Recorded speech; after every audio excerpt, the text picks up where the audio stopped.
हर दिन लेकर आते हैं देश और दुनिया की 10 बड़ी और काम की खबरें। लेकिन शुरू करने से पहले आप वीडियो को एक छोटा सा लाइक जरूर कर दें। जानिए, कांप गया चाइना, रूस ने दी चीन को आखिरी चेतावनी, कहा देखते ही सीधा करेंगे परमाणु हमला। इसके अलावा भी दोस्तों आज आपके लिए 10 बहुत बड़ी बातें निकल कर आई है, 10 बहुत बड़ी खबरें निकल कर आई है। बस आप वीडियो को देखते रहिए। जानिए, किसी को नहीं छोड़ रहा कोरोना का कहर। अब पूर्व राष्ट्रपति प्रणब मुखर्जी हुए कोरोना संक्रमित, हालत हुई बेहद नाजुक। दोस्तों ये बड़ी खबर तो जरूर देखिएगा। साथ ही ये खबर सुनकर चाइना रह गया दंग। अमेरिका के राष्ट्रपति ट्रंप ने दिया बड़ा बयान, मैं दोबारा राष्ट्रपति बना तो चीन को कर दूंगा बर्बाद। इस बड़ी खबर को जरूर देखिएगा दोस्तों।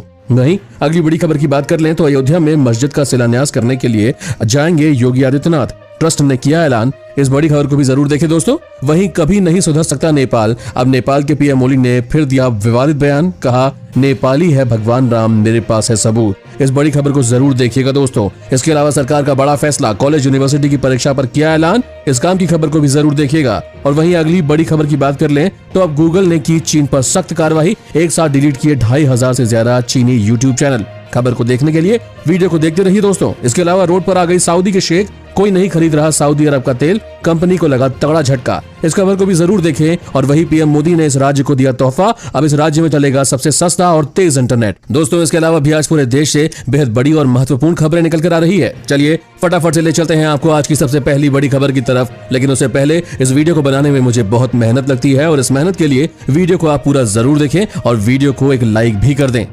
चलिए सबसे पहले आपको एक बार चीनी बीमारी से संक्रमित लोगों का आंकड़ा बता देते हैं। पिछले 24 घंटे में कोरोना के 62,064 नए मरीज सामने आए हैं, जिसके बाद अब देश में 22,15,074 केसेस हो गए हैं। और वहीं अब मरने वालों की संख्या 44,386 हो गई है, जो कि एक बेहद दुखद बात है। चलिए दोस्तों बात करते हैं आज की सबसे पहली बड़ी खबर की। पूर्व राष्ट्रपति प्रणब मुखर्जी हुए कोरोना संक्रमित, खुद ही दी जानकारी। दोस्तों कई बड़े नेताओं के कोरोना वायरस से संक्रमित होने की खबरों के बीच अब खुद पूर्व राष्ट्रपति प्रणब मुखर्जी के कोरोना संक्रमित होने की जानकारी सामने आई है। पूर्व राष्ट्रपति ने खुद सोमवार को ट्वीट करके जानकारी दी है कि वो कोरोना पॉजिटिव पाए गए हैं। उन्होंने अपने संपर्क में आए लोगों को कोविड-19 टेस्ट कराने को कहा है और उन्होंने ट्वीट में लिखा, किसी दूसरे प्रोसीजर के लिए अस्पताल जाने पर आज मुझे पता चला कि मैं कोविड-19 से संक्रमित हूँ। मैं पिछले हफ्ते मेरे संपर्क में आए हुए लोगों से आग्रह करता हूँ कि वो खुद को आइसोलेट करें और अपना कोविड-19 टेस्ट करा ले।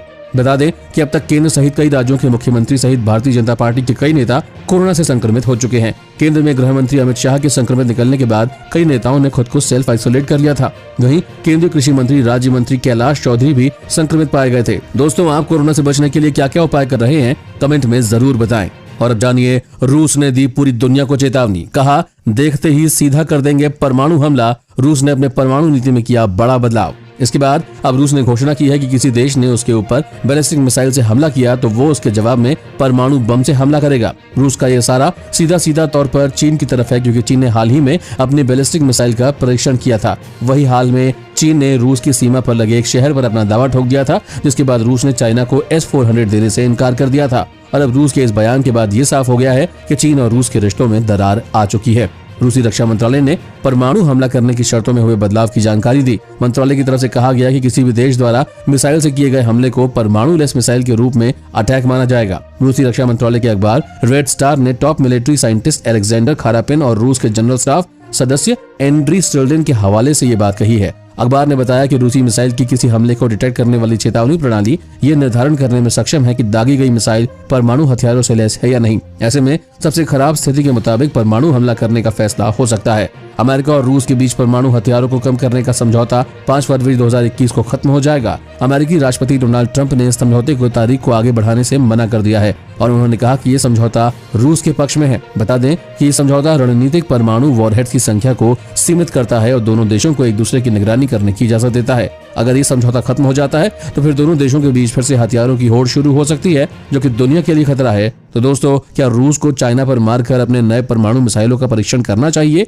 या नहीं, कमेंट में जरूर बताएं। और अब जानिए देश के 10 लोकप्रिय मुख्यमंत्रियों में टॉप पर योगी आदित्यनाथ, जाने सबसे नीचे कौन। दोस्तों हाल ही में किए गए एक सर्वे में उत्तर प्रदेश के मुख्यमंत्री योगी आदित्यनाथ देश के सबसे लोकप्रिय मुख्यमंत्री चुने गए हैं। बता दें कि इंडिया टुडे और कार्वी के मूड ऑफ द नेशन नाम से एक सर्वे किया था। इसी सर्वे में योगी आदित्यनाथ को सबसे ज्यादा यानी कि 24% मत मिले हैं। ये सर्वे ऐसे समय पर हो रहा है जब उत्तर प्रदेश की योगी सरकार राम मंदिर और कोरोना के बढ़ते मामले को लेकर आलोचकों के निशाने पर है। इसी के साथ ये भी जानने की खास बात यह है कि सर्वे में जो 7 सबसे लोकप्रिय सीएम चुने गए हैं उनमें से 6 सीएम गैर बीजेपी और गैर कांग्रेसी हैं। बता दें, पश्चिम बंगाल की सीएम ममता बनर्जी, जो कि पिछले ही सर्वे में देश की सबसे लोकप्रिय सीएम चुनी गई थी, वो अब लुढ़क कर चौथे पायदान पर आ गई है। योगी आदित्यनाथ के बाद दूसरे स्थान पर दिल्ली के सीएम अरविंद केजरीवाल है। वहीं आंध्र प्रदेश के सीएम जगन रेड्डी तीसरे स्थान पर काबिज है। इस सर्वे में 5वें स्थान पर हरियाणा के सीएम खट्टर को रखा गया है। वहीं 6वें स्थान पर बिहार के सीएम नीतीश कुमार का नाम है। 7वें नंबर पर महाराष्ट्र के सीएम उद्धव ठाकरे हैं। 8वां नंबर ओडिशा के सीएम नवीन पटनायक का है। इसके बाद तेलंगाना के सीएम केसीआर और राजस्थान के सीएम अशोक गहलोत और कर्नाटक के बीएस येदियुरप्पा। छत्तीसगढ़ के सीएम भूपेश बघेल और शिवराज सिंह चौहान का नाम है। गुजरात से सीएम वरुण रूपाणी सबसे निचले पायदान पर है। दोस्तों, आपके हिसाब से देश का सबसे लोकप्रिय मुख्यमंत्री कौन है, हमें कमेंट में जरूर बताएं। और अब जानिए, नेपाल के पीएम ओली ने फिर दिया विवादित बयान। कहा, नेपाली है भगवान राम, मेरे पास है सबूत। दोस्तों, नेपाल के प्रधानमंत्री केपी शर्मा ओली ने एक बार फिर से दावा किया है कि भगवान श्री राम का जन्म स्थान नेपाल का चितवन जिला है। इसके एक क्षेत्र का नाम भी अयोध्यापुरी है। रविवार को ओली ने इस क्षेत्र के अधिकारियों से फोन पर बातचीत की। उन्होंने राम, लक्ष्मण और मां सीता की प्रतिमाएं लगाने के आदेश दिए हैं। अफसरों से कहा कि अयोध्यापुरी की असली अयोध्या के तौर पर प्रोजेक्ट और प्रमोट करे। नेपाल के अखबार हिमालयन टाइम्स के मुताबिक ओली ने अयोध्यापुरी के अधिकारियों और नेताओं से 2 घंटे बातचीत की और उन्होंने काठमांडू भी उन्हें बुलाया। ओली ने कहा है कि मैं दावा ठोकता हूँ कि भगवान राम का जन्म नेपाल के अयोध्यापुरी में हुआ है, भारत की अयोध्या में नहीं। मेरे पास सबूत है जो ये साबित कर देंगे कि भगवान राम का जन्म नेपाल में ही हुआ था। दोस्तों, दरअसल पीएम ओली इस विवाद को हवा देकर पार्टी के अंदरूनी मामलों से सबका ध्यान हटाना चाहते हैं। हाल ही में पार्टी में उनके विरोधी प्रचंड ने बेहद सख्त रवैया अपनाया है। उन्होंने अपने समर्थकों से बुरे वक्त के लिए तैयार रहने को कहा है और प्रचंड की मांग है कि ओली या तो प्रधानमंत्री पद से इस्तीफा दे या फिर पार्टी अध्यक्ष पद छोड़ दे। उन्होंने कहा कि ओली ने पहले भारत के साथ झूठा सीमा विवाद कर नेपाली लोगों की भावनात्मक रूप से अपना साथ छोड़ा और अब राम जन्म स्थान का विवाद छोड़कर मुख्य मुद्दे से ध्यान भटकाना चाहते हैं। दोस्तों, क्या भारत को नेपाल के पीएम ओली को उठाकर हजारों साल पुराने उत्तर प्रदेश के अयोध्या राम मंदिर के दर्शन करवाने चाहिए या नहीं, कमेंट में जरूर बताएं। और अब जानिए सरकार का बड़ा फैसला, कॉलेज यूनिवर्सिटी की परीक्षा पर ऐलान। देखिए पूरी खबर। दोस्तों, रोज तेजी से बढ़ते कोरोना वायरस के संकट को देखते हुए दिल्ली सरकार ने एक बड़ा फैसला किया है। कोरोना के चलते दिल्ली में कॉलेज और यूनिवर्सिटीज की परीक्षाएं नहीं होंगी। अरविंद केजरीवाल सरकार ने राजधानी से सभी कॉलेज और यूनिवर्सिटीज की इस साल आयोजित न हो सकने वाले एग्जाम को न करवाने का फैसला किया है। सरकार ने इस बारे में सुप्रीम कोर्ट को भी सूचित किया है। छात्रों ने दलील दी है कि कोरोना काल में सभी जगह हर छात्र के लिए एग्जाम में शामिल हो पाना संभव नहीं है और इससे पहले दिल्ली के कॉलेज की गाइडलाइन में भी यही कहा गया था कि अगर कोई छात्र उचित कारण बताकर परीक्षा में शामिल नहीं होता है तो उसे फिर बाद में मौका दिया जाना चाहिए। गाइडलाइन में खास तौर से लास्ट ईयर की परीक्षाएं करवाने पर जोर दिया गया था। इसके अलावा कॉलेज ने फर्स्ट और सेकेंड ईयर के छात्रों को आंतरिक मूल्यांकन के आधार पर भी प्रमोट किए जा सकने की बात कही थी।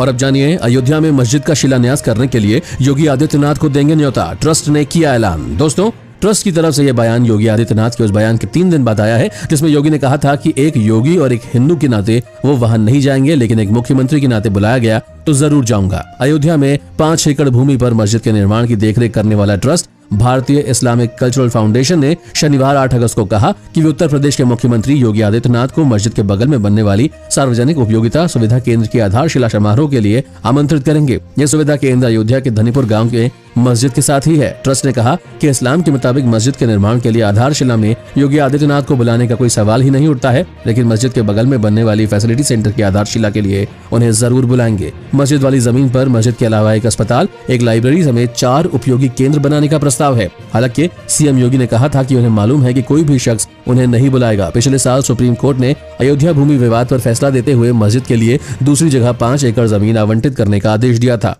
इंडो इस्लामिक कल्चरल फाउंडेशन के सचिव और प्रवक्ता अतहर हुसैन ने बताया कि अयोध्या में मस्जिद के बगल में एक अस्पताल, community kitchen, research centre, library और एक पब्लिशिंग हाउस बनाया जाएगा। उन्होंने कहा कि हम लोग पब्लिक फैसिलिटी सेंटर बना रहे हैं, लेकिन योगी आदित्यनाथ को भी आधारशिला कार्यक्रम में बुलाएंगे क्योंकि वो लोगों के मुख्यमंत्री है। इसके साथ ही ट्रस्ट ने उम्मीद जताई है कि CM Yogi Adityanath public facility के लिए आर्थिक मदद भी करेंगे। दोस्तों, क्या योगी आदित्यनाथ को शिलान्यास में जाना चाहिए या नहीं, कमेंट में जरूर बताएं। और अब जानिए अमेरिकी राष्ट्रपति चुनाव में क्या हुआ। ट्रंप ने कहा कि नींद में रहने वाले बिडेन की जीत चाहता है चाइना, बिडेन के जीतते ही चीन का गुलाम बनेगा अमेरिका। जी हां दोस्तों, अमेरिका में नवंबर में होने वाले राष्ट्रपति चुनाव से पहले बयानबाजी तेज हो गई है। राष्ट्रपति डोनाल्ड ट्रंप ने डेमोक्रेटिक कैंडिडेट जो बिडेन पर फिर से तंज कसा और कहा कि चीन चाहता है कि मैं दूसरी बार राष्ट्रपति का चुनाव ना जीत सकूं। इससे उसे और ईरान को बहुत फायदा होगा। चीन तो चाहता है कि नींद में रहने वाले बिडेन ही राष्ट्रपति बने क्योंकि इसके बाद वो हमारे देश पर हुकूमत चला सके। न्यूजर्सी में मीडिया से बातचीत के दौरान ट्रंप ने बिडेन को आधे हाथों लिया और कहा, चीन तो चाहता है कि मैं बिडेन के सामने चुनाव हार जाऊं। बीजिंग तो चाहता है कि वो हमारे देश को खरीद ले। अगर बिडेन राष्ट्रपति बनते हैं तो चीन हमारे देश पर हुकूमत कर सकता है। उन्होंने सीधा चीन के राष्ट्रपति का नाम लेकर कहा कि शी जिनपिंग सपने देख रहा है। ट्रंप ने कहा, अगर आप ये सोच रहे हैं कि चुनाव में चीन ही खतरा है तो इससे कुछ गलत नहीं है, लेकिन मैं उनसे सिर्फ एक ही बात कहना चाहता हूं, हम उनकी हर हरकत पर नजर रख रहे हैं। और ट्रंप ने कहा कि रूस, चीन, ईरान और यहां तक कि नॉर्थ कोरिया और पाकिस्तान भी मेरे खिलाफ साजिश रच रहे हैं।